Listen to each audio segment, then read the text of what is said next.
जिंदा नहीं रहना चाहो। मोर हाथ टूट गए हैं, मुझ जगह जगह मारे खींच खींच के, जगह जगह चप्पल घुड़ कून के मारे। मैं जीना नहीं चाहो।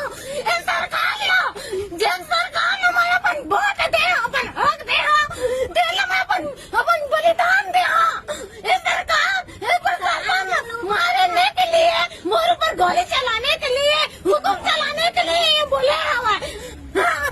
मैं अपन लड़ाई लड़े पर नहीं आया, मैं अपन हक के लिए आया हूँ। तेरे पर मार पीट के मोर हाथ लगने गए। मैं कौन सी स्थिति में जीऊँ? तो मैं खुद चल नहीं सका। मैं कैसे चलत रहती अपन स्थिति में जाना। लेकिन ये सरकार मुला जिंदा जब ना दे, मैं ये चाहता हूँ मुल्क मार दे, जिंदा मैं जीना नहीं चाहूँ। इस सरकार प्रशासन से मैं हाथ जोड़ के विनती करता हूँ। ये मुख्यमंत्री से ये इसने शासन लगाए मारे मत बोला।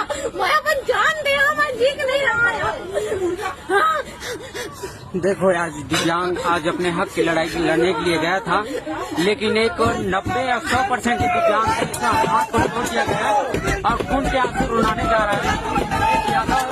तो दिव्यांग है, तो आंख से दिव्यांग है, उसको भी ये क्षति पहुंचाया, उसका हाथ फ्रैक्चर हो गया है और ये तड़प तड़प कर मरने जा रहा है।